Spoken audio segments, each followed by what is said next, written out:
Welcome to Module 2. In this module, you're going to learn the perfect cadence in every key, and you're going to learn two pieces based on this practice. You're probably wondering, what is a perfect cadence?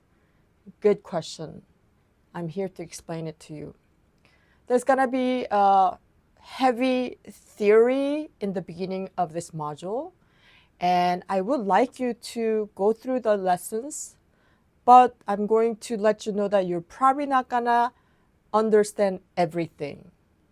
So accept it right now that that's how it's going to be. But as you practice, it's gonna start making sense. And in the other modules that are coming up, I am going to refer to it. So you will have many chances to clarify your understanding of the theory. I teach so that you have understanding built in as you learn. And that's how you grow in your musicianship, which means that when you learn a new piece, you are going to have some understanding that you can bring back to your learning. So your learning becomes more efficient and more competent. So let's get started. Before I explain cadence, I have to explain chords first, because cadences are made up of a few chords. Now you've already learned major chords and minor chords, all 12 of them. And that becomes a building block of what we're going to talk about right now. Chords are made up of 3 or more notes. On the internet, sometimes they say chords are made up of 2 or more notes. That's not correct. We already know what it is when notes are made up of 2 notes. Those are intervals, 2 notes, and distance between the 2 notes. Chords are made up of 3 or more notes, and they're basically made up by stacking the thirds. Remember what thirds are? Thirds are skips. So I'm just going to use the white key because it just makes it easier to discuss this part. Let's say I start from this note, which is F. And I stack a third, it's a skip, and then another third, that's a chord. It's a major chord. I can do that starting from any key. I can do it from this key. And I'm going to stack a third and another third. I'm going to play that. That's a minor chord.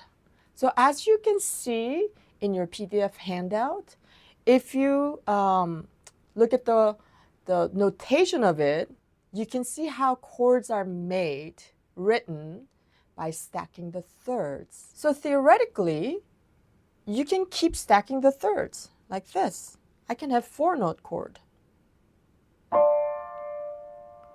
That's called a 7th chord.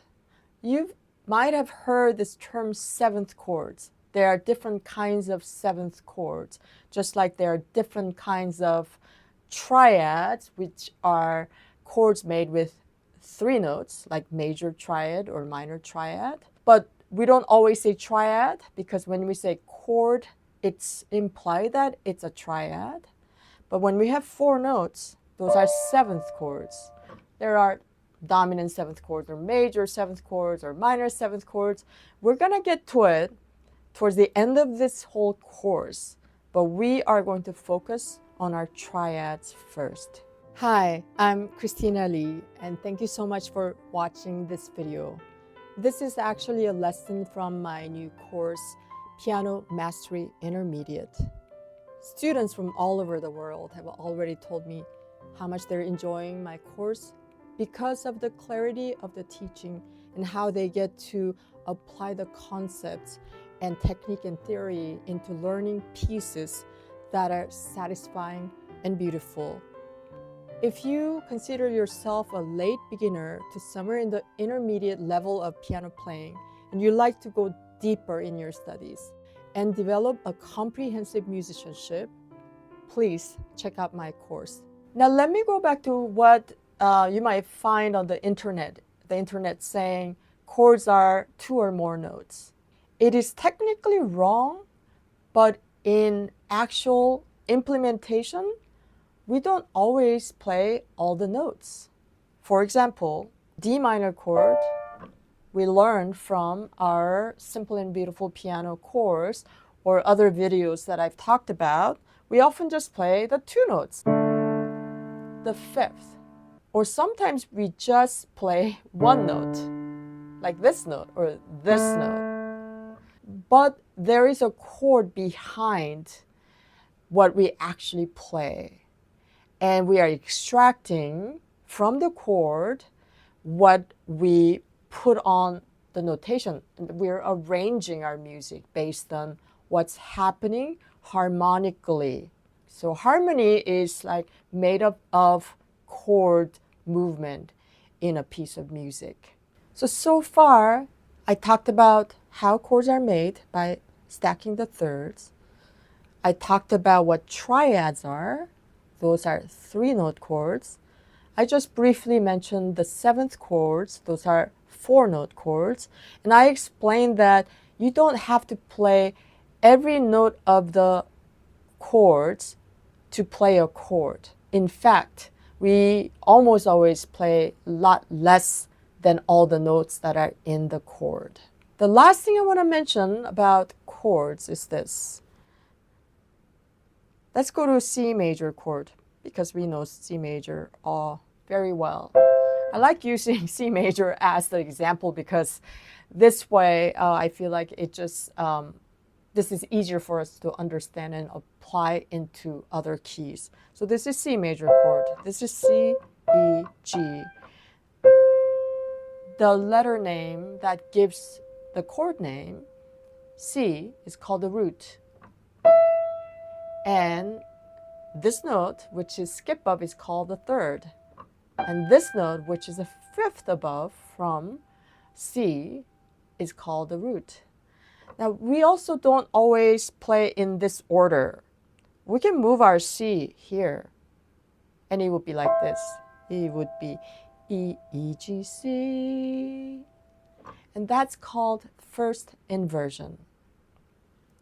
And we can also move this E up here. Then it becomes G, C, E. That's called a second inversion. So we name most of our music names based on the starting note, which is usually the lowest note. So when the letter name of the chord is the lowest note, it's called root position. And when the third is the lowest note, it's called first inversion. And when the 5th is the lowest note, it's called the second inversion. You're going to have to learn all of it. How am I going to? Don't worry. I'm going to give you a formula you can use to learn all of these positions. And we're going to get that done by learning the perfect cadence. Meet me in the next lesson.